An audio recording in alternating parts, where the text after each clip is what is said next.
I gasped. Fluttershy, not you too. You're honestly surprised? I said casually without turning to the distraught sounding unicorn. I still focusing on the words of the book. Not much reading was done much on my part. As not that I will ever admit this to anybody. I was busy listening to the lullaby of the theme song by Fluttershy. Normally I would have snapped for this much noise in the library, but hey, I was in college. People would never shut up in one there. Besides, the voice was soothing and lovely. Again, not that I would ever admit as such. Oh, well, hello, Twilight, I snorted in crude amusement, as the yellow Pegasus feigned innocence. I hope you don't mind, but we're all doing a little spring cleaning for you two. Lily, Fluttershy, who are you trying to fool? My sister can come up with better excuses. My head perked up. It's summer. My head perked up at that. It is? Funny. It was winter back home. I'll have to ask what month it was. Oh. Does she have to say oh in every sentence? Well, better late than never, right? You know, it wouldn't surprise me if Fluttershy was good friends with Shrek. It was Angel's idea. Oh, yeah, she had a pet rabbit named Angel. Was it now? I asked in amusement, raising a brow to the innocent animal in question, who was making salad in the library. Whatever. Twilight's problem. She can just get them to leave very soon. You're not doing this for the ticket, are you? No, Twilight, she's doing this because it was a kind thing to do for her to do. What do you think? Oh no, I'm going. I'm doing this because you and Stardust are my very best friends. Right, Angel? At that, I raised a brow and looked at the beaming Pegasus. You're rare. Reaching such a level of friendship takes time, right? Oh, I forgot. Forget who I'm talking to, the Pegasus shrugged instantly, inciting my eye roll. And thank you, Angel, for reflecting my expression perfectly. Oh, yes, we are just doing this for the ticket. Both I and Twilight blinked at the blunt confession. Well, that didn't take too long. Unless I'm mistaken, that was the loudest growling of a stomach I've ever heard in my entire life. Answering the bunny's offer for a fresh salad that was made by a rabbit. Yeah, Twilight, I think you'd better say no to that. No, no, no. Well, okay, not quite like that. My eyes widened before remembering how irritated she got as the episode went on. Well, this was very nice of you and Angel, but I'm not accepting any extra favors until I've made my final decision. Jesus, take a breath, girls, so I'm going to ask you to leave. Surprise! Oh, hell no. Shut the damn door, I immediately called out as we heard the familiar voice. Too late. Parting remains landing on the doormat as the unicorn was instantly dragged outside. Twilight is my bestest friend, whoopee. No, I'm not putting up with this. The book was forgotten entirely as I hurriedly rushed to the door and shut it hard, ignoring the loud impact of it. Good, I can't hear the singing of Pinkie Pie. It may be considered cruel of me to leave Twilight out there, but no, screw that. The unicorn did take care of herself. Sighing in relief, I turned to a curious Fluttershy and gave her and her observing pests. What? Oh, are those tickets in your hoof? I blinked in surprise before looking downwards to find my own tickets, if indeed still in the palm of my hoof.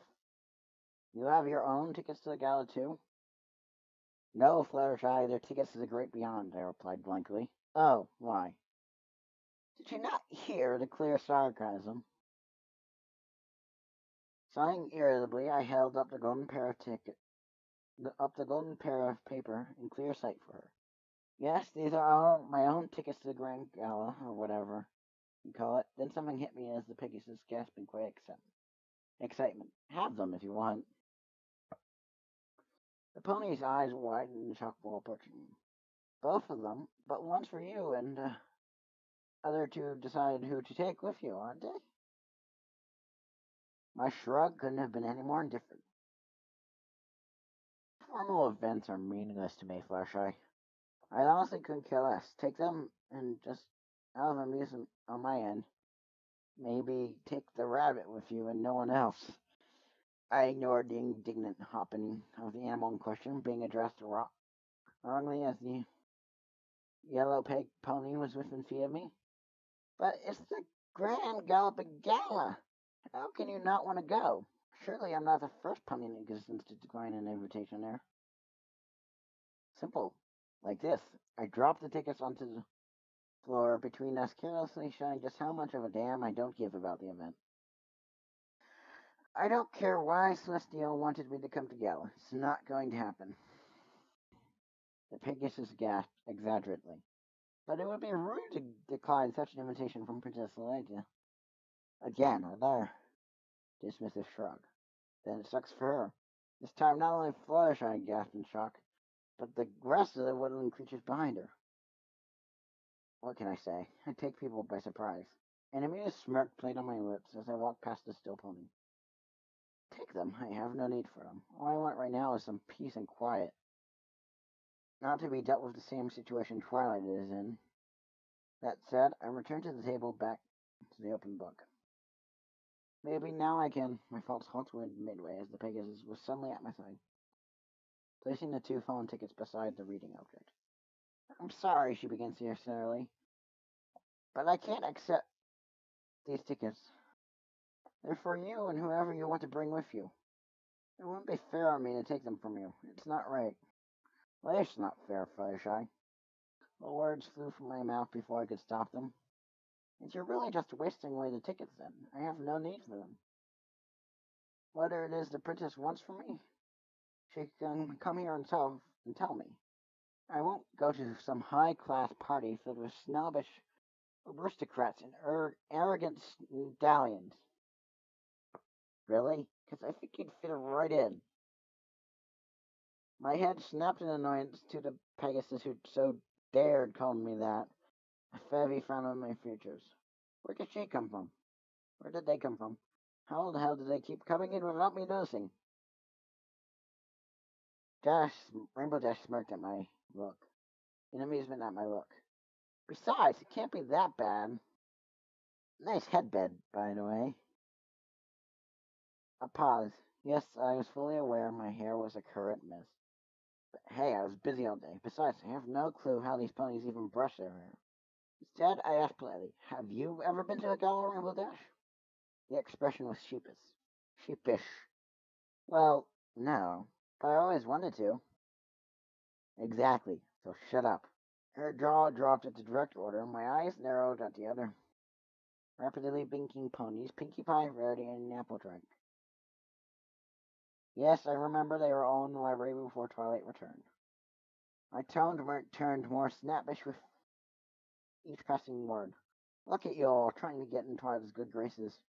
Instead, just irritating her. You also believe she would share a ticket with any of you?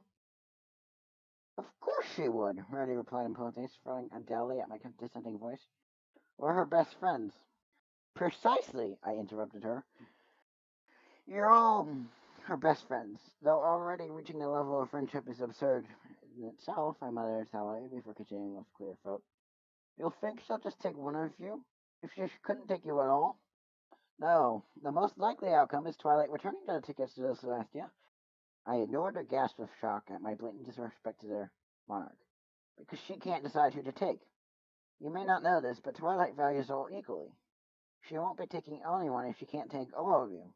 And you pressuring her for the tickets will only make matters worse. I allowed the words to sink, not bothering hiding the smugness on my face while the ponies looked away in a mixture of thought and shame. That told them. Feels rather good to tell someone off. It just occurred to me then, do I know more about Twilight right now than her friends do? Oh my god, that's hilarious. Must restrain the rising smirk on my muzzle.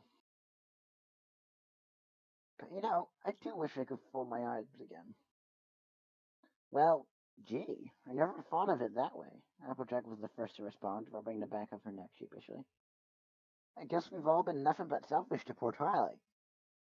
Indeed, Rarity nodded in agreement, her tone suggesting embarrassment. I feel so ashamed of myself for bothering dear Twilight so. Oh, I know, I sighed an aspirated annoyance as Pinkie Pie lifted her hoof, as though it was her turn to speak. Uh-huh, faced it, Pinkie. It's never your turn to talk if I could help it. As soon as Twilight arrives, we'll apologize to her. Great idea, Pinkie. The blue Pegasus nodded in agreement before glancing at me, or more specifically, the ticket sign beside me, speaking in a tone like I don't like. So Stardust, you sharing those tickets or what? The room echoed with my facepalm. So finally, and I mean finally, the purple pony returned to her home in the most unorthodox fashion I have witnessed yet.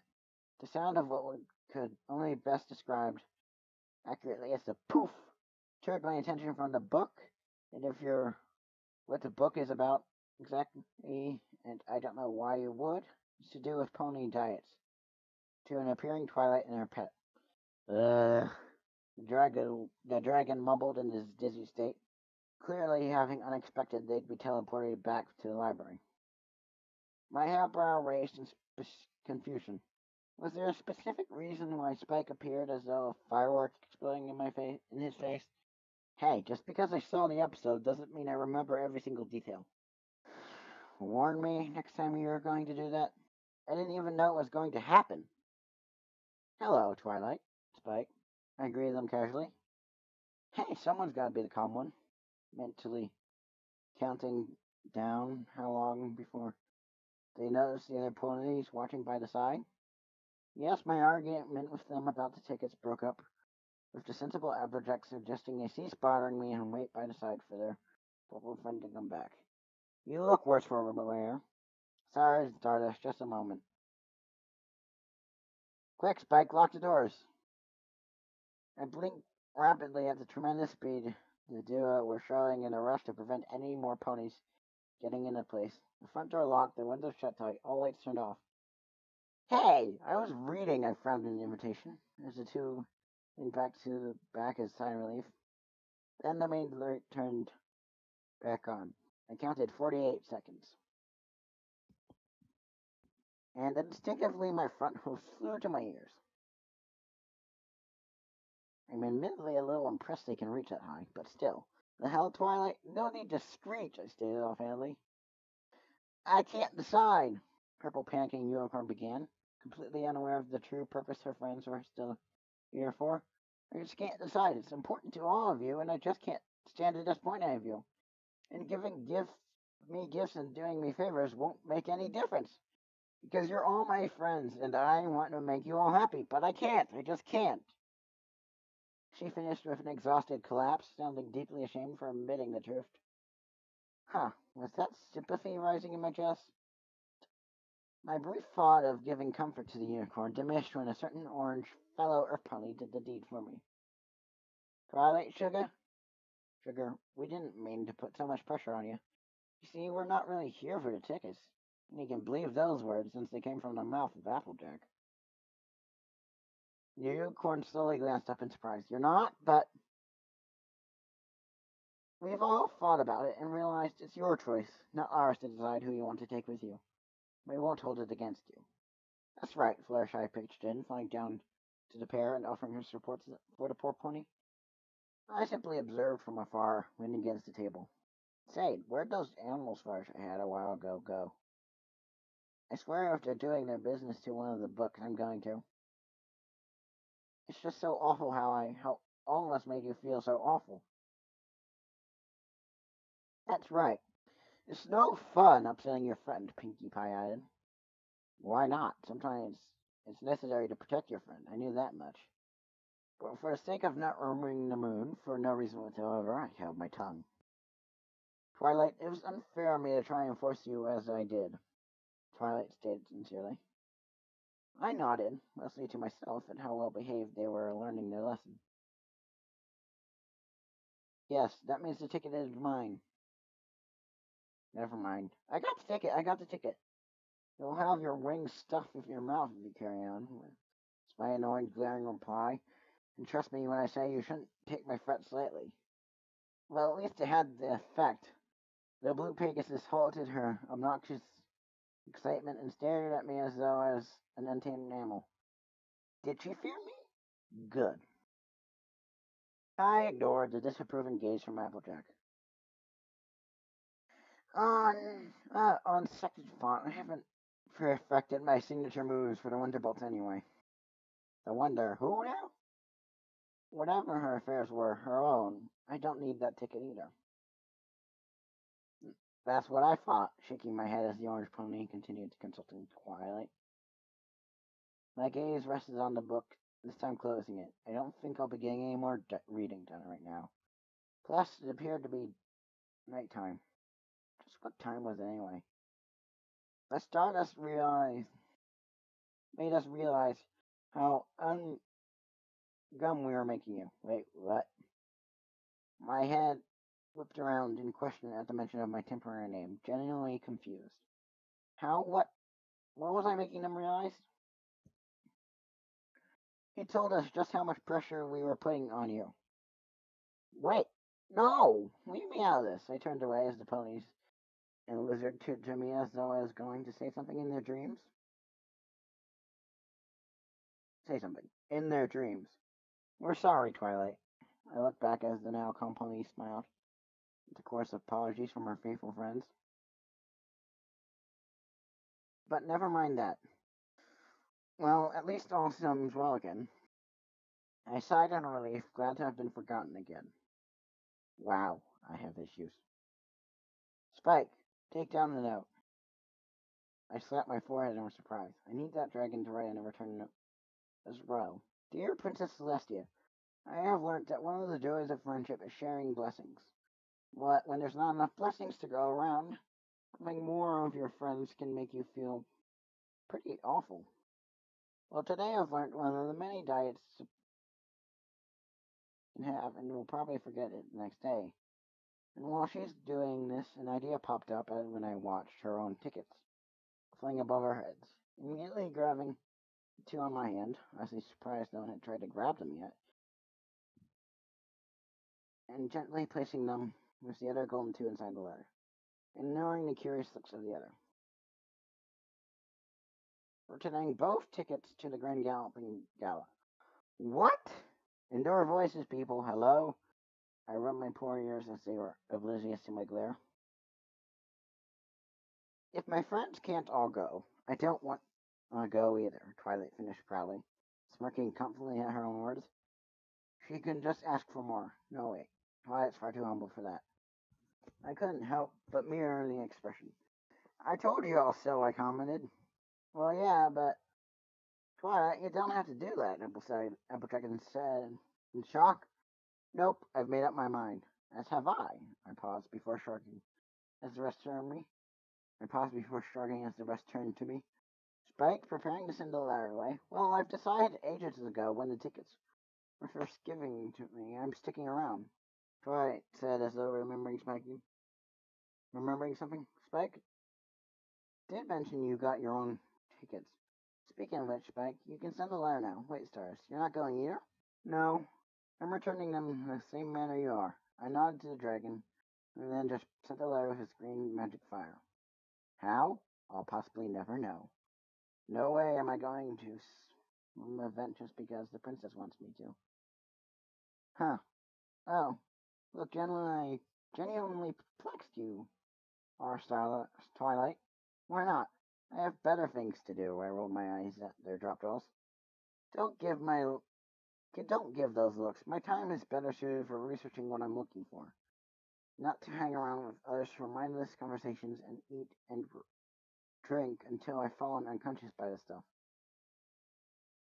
Well, that's okay, Flair spoke up. But Twilight, you won't be going to the gala either. It's okay, girls. I couldn't possibly enjoy myself without my best friends there with me.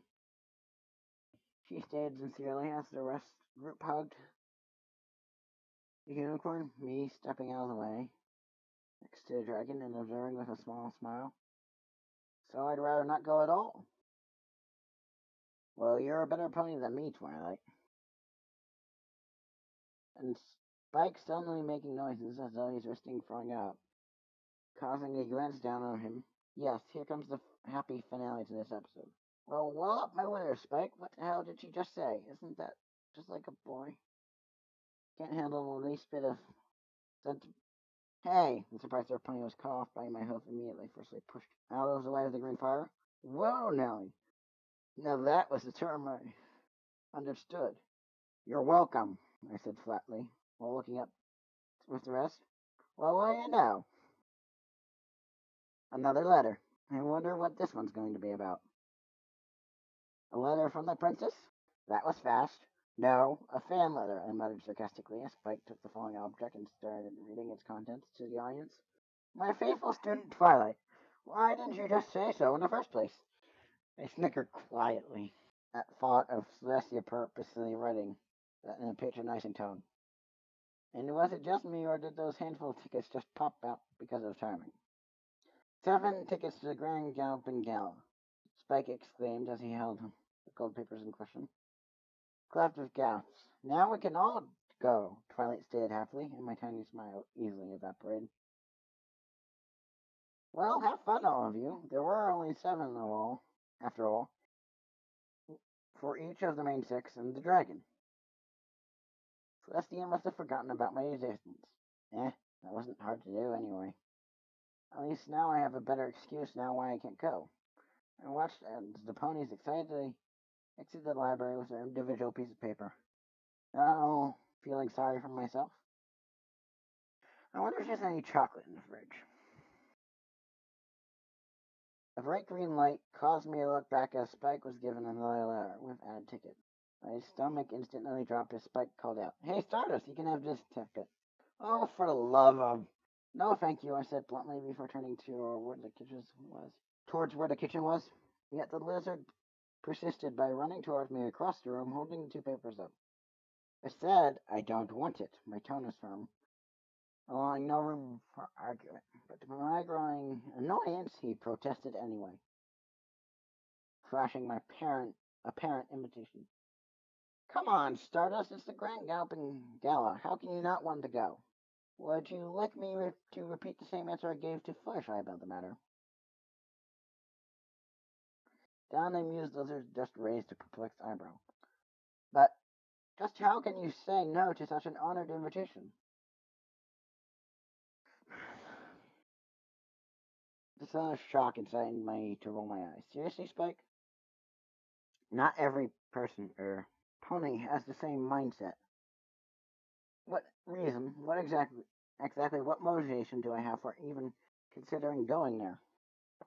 Cakes, fun, dancing, meeting famous ponies from across the land? Our heads turned to the answering our pony who simply smiled while approaching us. Can't all the mares just leave? I know earlier you said you don't want to go, Stardust. But do you really want to be alone while everyone else is having fun? Would you like me to be honest, my dear? Sure. Then yes. She had the gall to roll her eyes at me. Listen here, sugar cube. I felt my eye twitch at the way I was being addressed. I don't know what's causing you to act so cranky, but you can't spend your entire time shutting yourself away like this. It's unhealthy for a pony to be distant to others. Just crack a smile and have fun, as Pinky'd say. If it's such a bother to you, then just go. Don't let my attitude be such an inconvenience to you and the rest. It's my choice whether I want to go or not. Why were they even still here? Besides, what's the point of me even going? There's no logic behind it.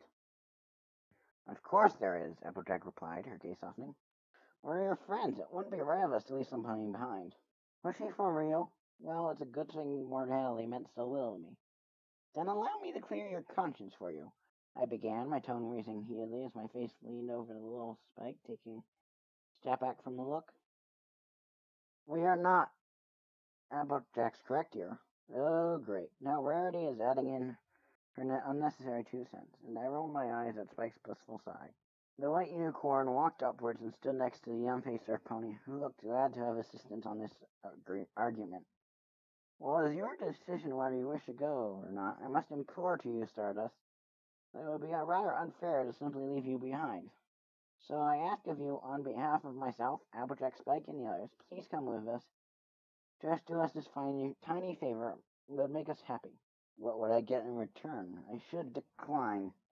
I really should decline. My patience is dropping drastically, but my curiosity, my God-forsaken curiosity, is replacing the patience. Instead of irritation, what would I get in exchange for doing this simple thing for the ponies? Well, simple for them, but I just don't do parties. End of story. I'll make that clear when she answers. Whatever you desire. Pardon? We'll do whatever it is you ask of us in the future, as one friend to another, provided it is within our power to do so. Rarely replied my earnest confusion with a certain smile. She wasn't kidding. She can't actually be serious. The prospect seemed too good to be true, but then again, the most likely thing I would waste this returned favor on would be to expect some peace and quiet on my part. Of course, Rapplejack was very hesitant in this idea. Rarity? I don't know if we should make a deal like that without consulting the others. Done. The word flew from my mouth before I could even think about it. Well, too little too late to now, I suppose. Just like that, I was persuaded. I know completely now I have issues, but I could use the help of these ponies sometime in the future. Possibly if I needed to get out of a sticky situation, or if I required total isolation, of course. Inspector did say in order for me to know what's going on, I must make friends with this world's main characters first. Besides, who would say no to the main six owing you a favor? But at least it also got this nauseating argument to end. Bertie grinned perfect white teeth at me, and suddenly I wanted to take back my acceptance. Applejack looked uncertain at me, as though I was the last pony she would ever consider owing anyone anything. You're wiser than you look, my fellow pony. Smike, meanwhile, was smiling happy, and I shook my head in exasperation. Honestly, why do they care so much? Wonderful. Now, why don't you join us for dinner? My treat. I glanced at the clock before reluctantly nodded.